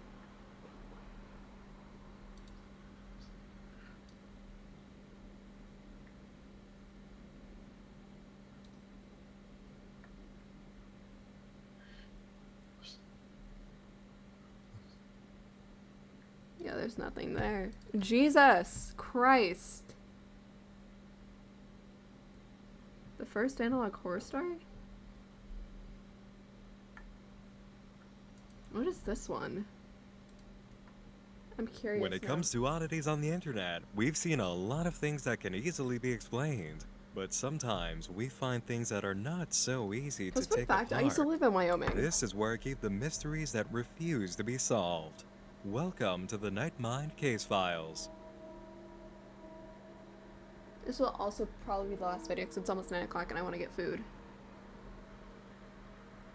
I don't know. Well, I'll see how interested I get in this. I run into a lot of strange things on the internet. A lot of them are new, a good amount of them are recent, and some of them are old. Most of the older bits are only a few years stale, not much more than 5 or 6. But this one? This is the oldest, oddest thing I've encountered yet.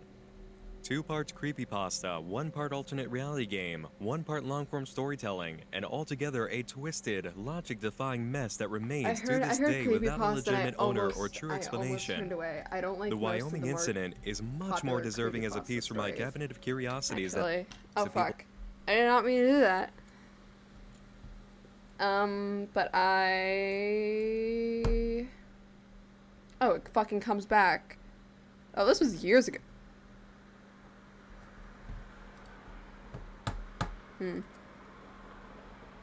The sequence of just missing children. Huh.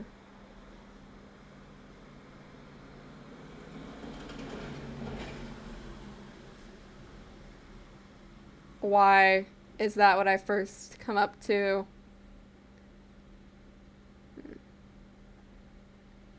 Danganronpa, fuck that.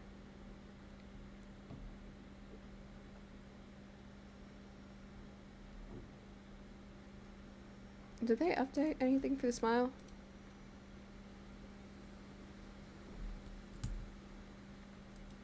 Is this a part of it?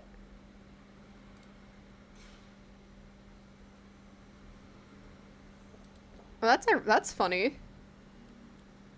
Abby, what problems? Is he gonna fucking fall? This is tragic as his past. Oh my god. Huh. I'm tempted to watch that.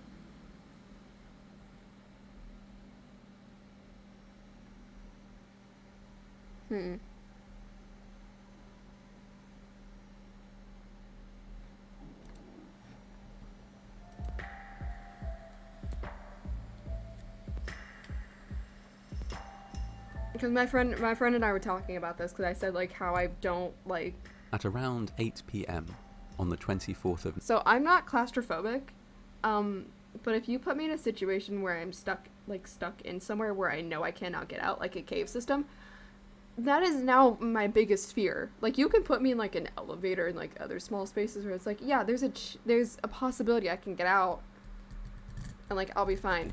But if I get stuck in, like, a tiny-ass cave system like this, no thank you. That is a fear of mine.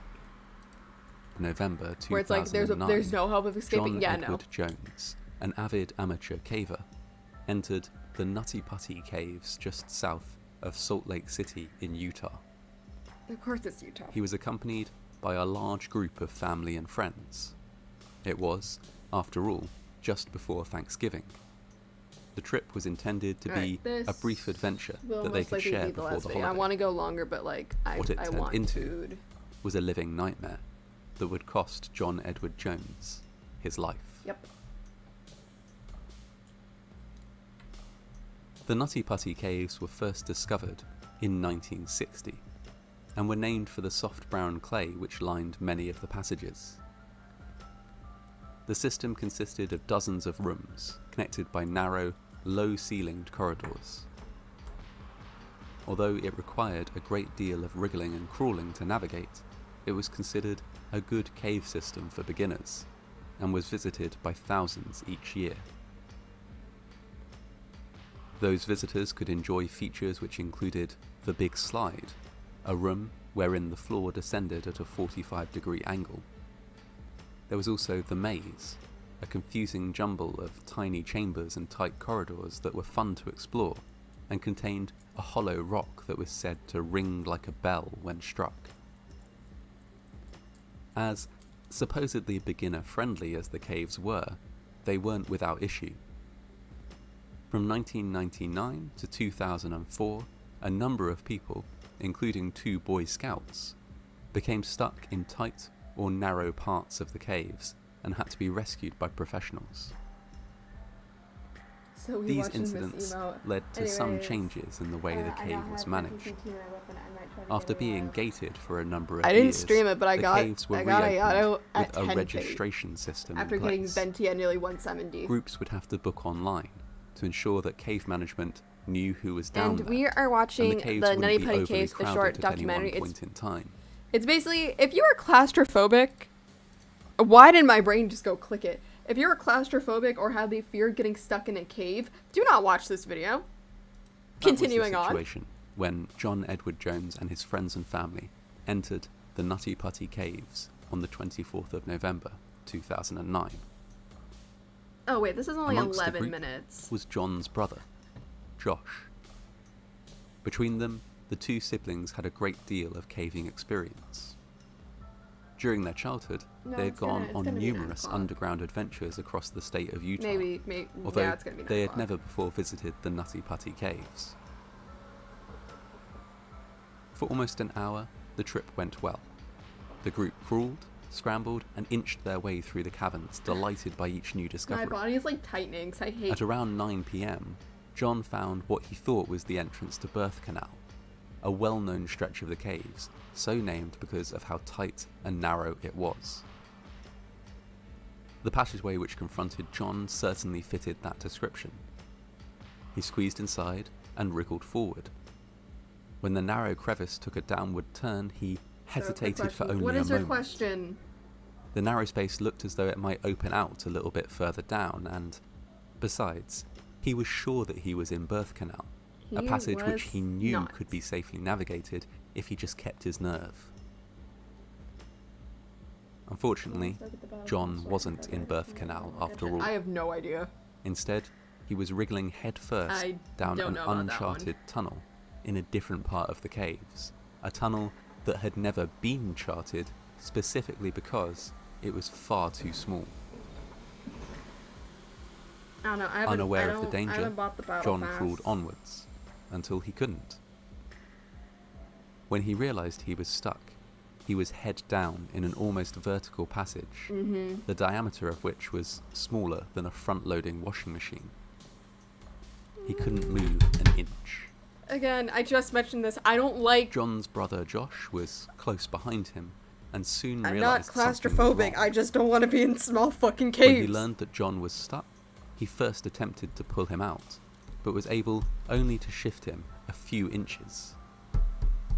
Realizing that the situation was beyond them, Josh Also, I've been raced thinking back about out of the doing caves to a, fetch help, while media another share friend stream with waited by Genshin Impact. I John's think that would be side. hella funny. I just need to figure out a way to fix it up because I have the Within current materials. hours, I just need to figure out a way rescue teams to were on site. have it on stream They were because it faced will be with an free because you can intensely do difficult free operation. ones with It stream was now elements. midnight, and pitch black outside the caves as well as in. The place where John was stuck was incredibly narrow, In lighter meaning news, that however many resources were available, only one person could get close enough to access him at any one time. John remained as calm as was possible under the circumstances.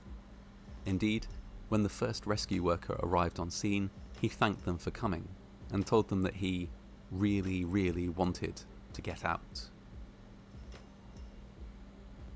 Making that happen would prove to be next to impossible. yeah. Rescue workers attempted to drill out the rock. Yeah, because this is how he's positioned in.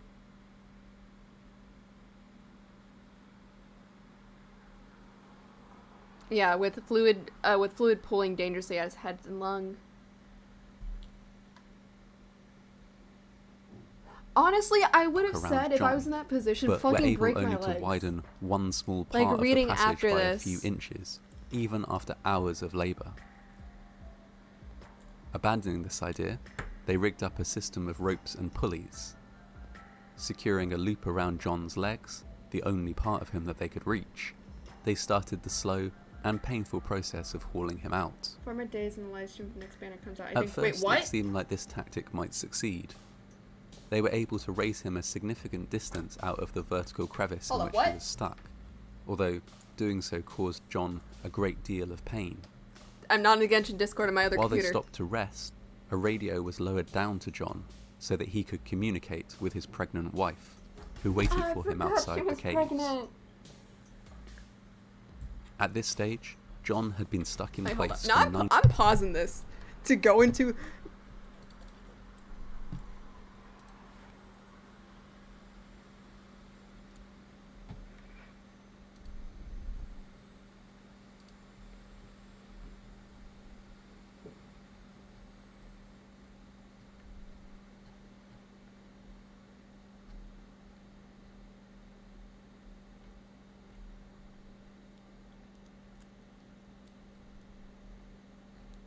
Very quiet as I read through the. Holy shit!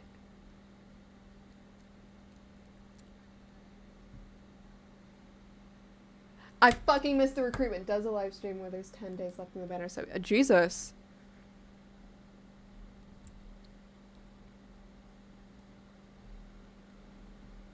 Huh.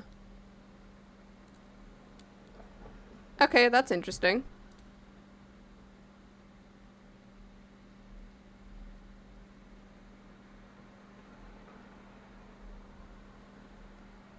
Huh.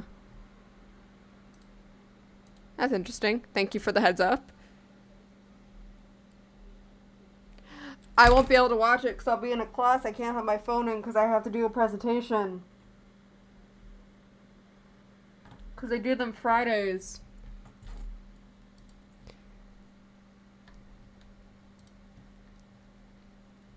Excuse me?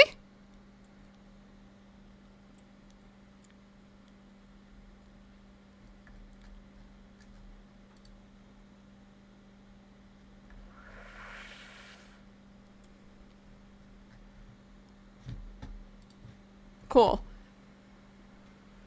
I could be wrong. They do it when Ayaka's bad. I feel like they'll do it after her banner.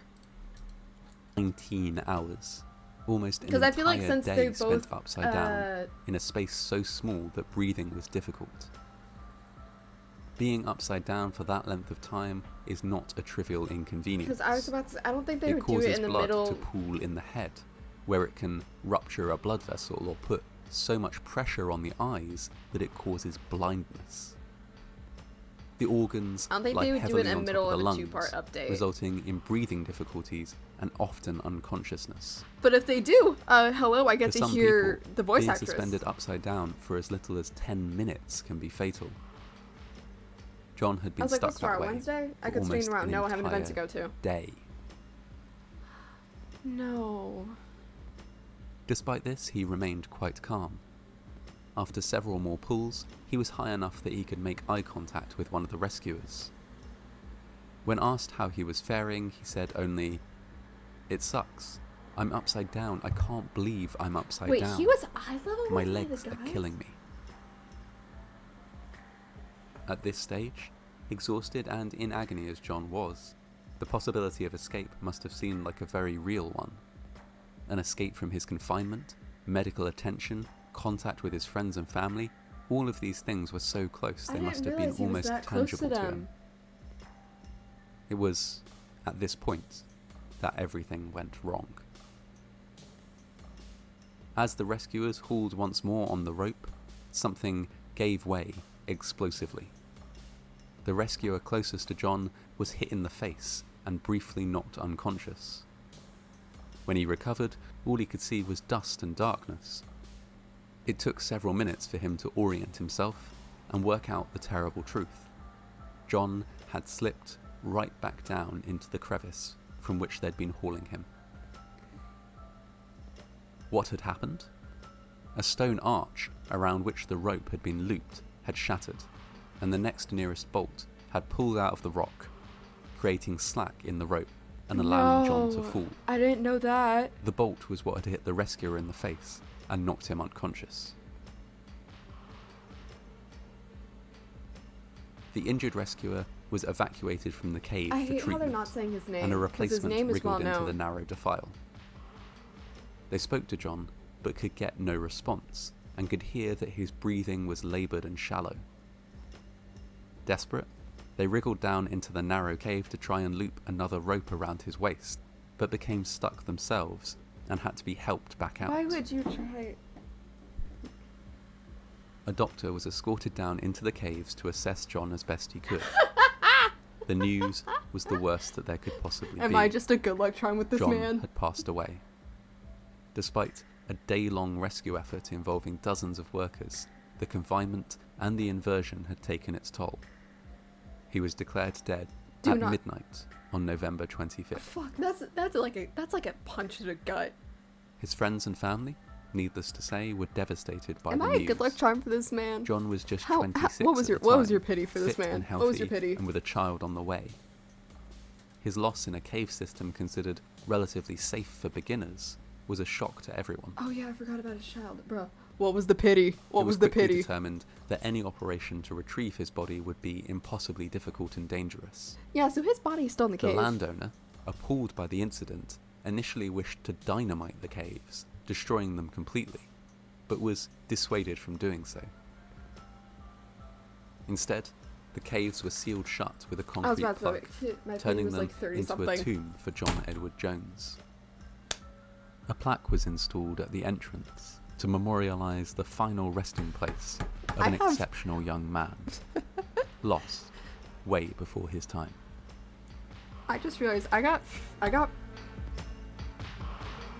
4 5-stars back to back.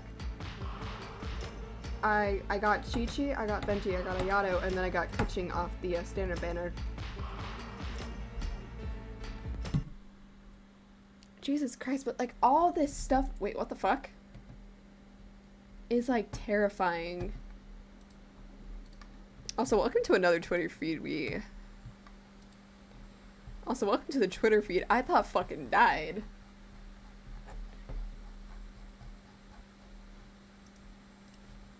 I want to look at this one. Oh, there we go. Yep, I was like wondering, I was like, why does this seem familiar? Okay.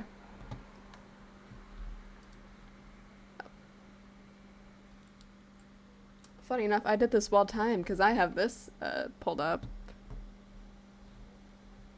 But yeah, I think I'm gonna end stream here because I am very hungry and I want food. Alright, for once I remember to do that before the raid. Alright, go follow the socials. Go be weird. Yeah, let's see. Who is alive at the moment? I don't want to farm.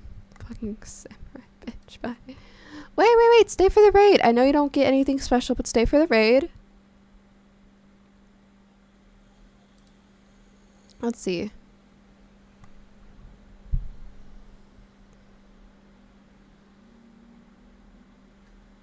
Who the hell is... God, why are none of my friends live? What the fuck? Alright, browsing time. I'm gonna go raid someone playing Genshin Impact.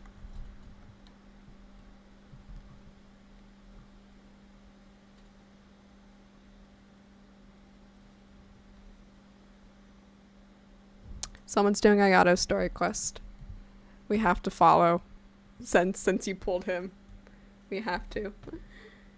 For the hell of it.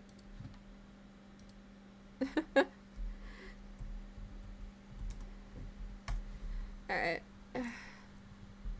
Yeah. You won't be seeing me tomorrow. I will be coming back on Friday, where hopefully we will do Genshin Impact, but you guys are bullying me with a media share.